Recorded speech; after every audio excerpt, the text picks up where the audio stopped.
Bacolod City Local Pre-Election Survey, gagin patigayon, this is a second wave, kag ari ang information gid para at least mabatian ninyo from the Manila Broadcasting Company.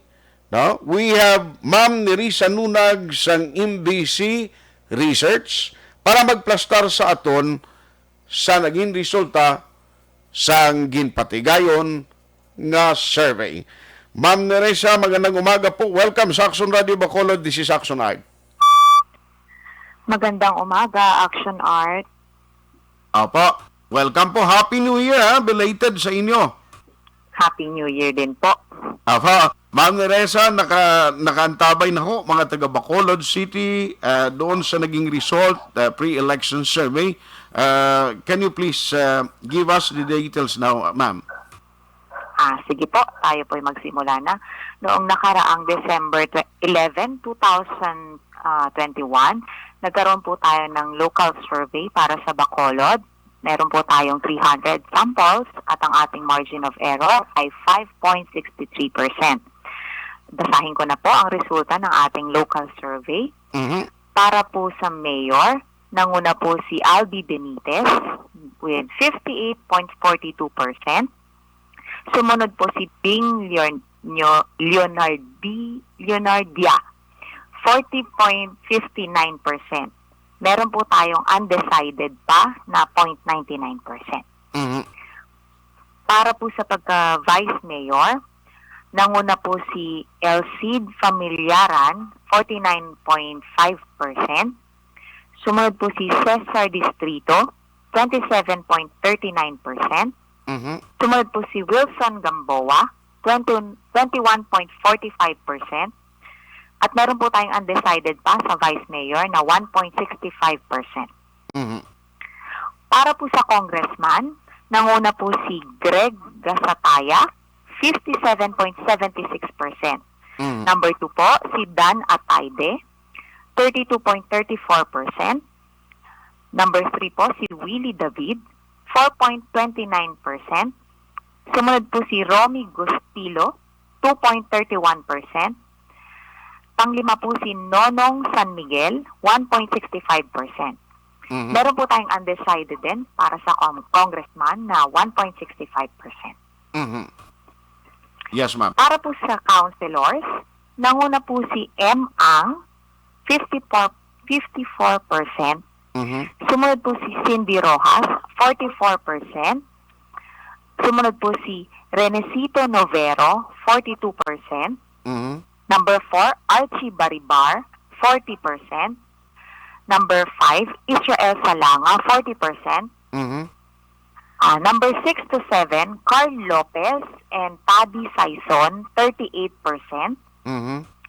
Number 8, Bart Orola, 35%. Number 9 to 12, si Al Espino, Calao Puentevella, Dindo Ramos, Jonathan Diaz at 33%. Number 13, Simple Distrito, 32%. Number 14, Patrick Lacson, 31%. Number 15 to 17, Homer Bais, Vladi Gonzalez, Mark Steven Mayo, 30%. Number 18, si Cano Guapo Tan, 27%. Number 19, si Ed Guillem, 24%. At number 20, si Sonia Verdeflor at 23%. Yes, ma'am. That is the top 20 po. Yes po. So itong survey ay noong nakaraang December 11. Opo. So ang margin of error is ilan ulit po, ma'am? 5.63%. Okay. So anyway, yan po. Maraming salamat from the Action Radio Bacolod. Ma'am Nerissa, maraming salamat po sa inyong ulat at report kayong umaga po. Regard sa lahat yan sa Manila Broadcasting Company. Maraming salamat din, Action Art. Good morning. Action Hotline. Ayos, amo ato ang ginkandak nga pre-election survey second wave sang Manila Broadcasting Company DZRH dito sa Metro Manila ngamon mother station Action Radio Bacolod diri sa Bacolod City. No, ang inobatian bagulang gid ang head sang MBC Research nga si Ma'am Nerissa Nunag. No, Ma'am Nerissa Nunag.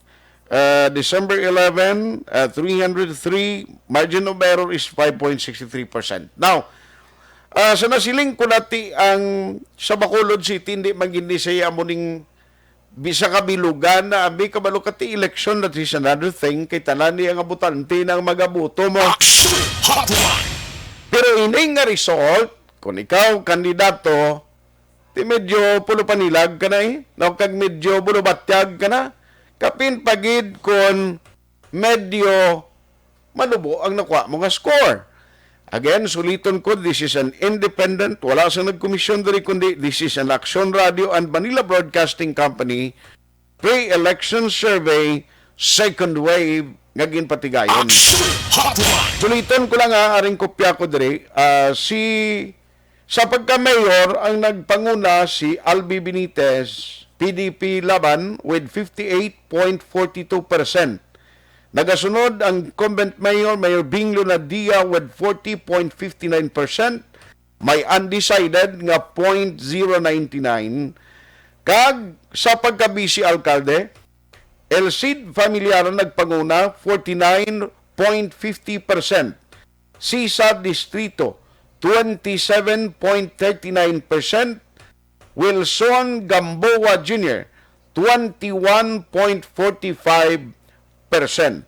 Sa pagka-congressman, Greg Gasataya, 57.76%. Dan Atayde, 32.34%. Willie David, 4.29%. Romy Gustilo, 2.31%.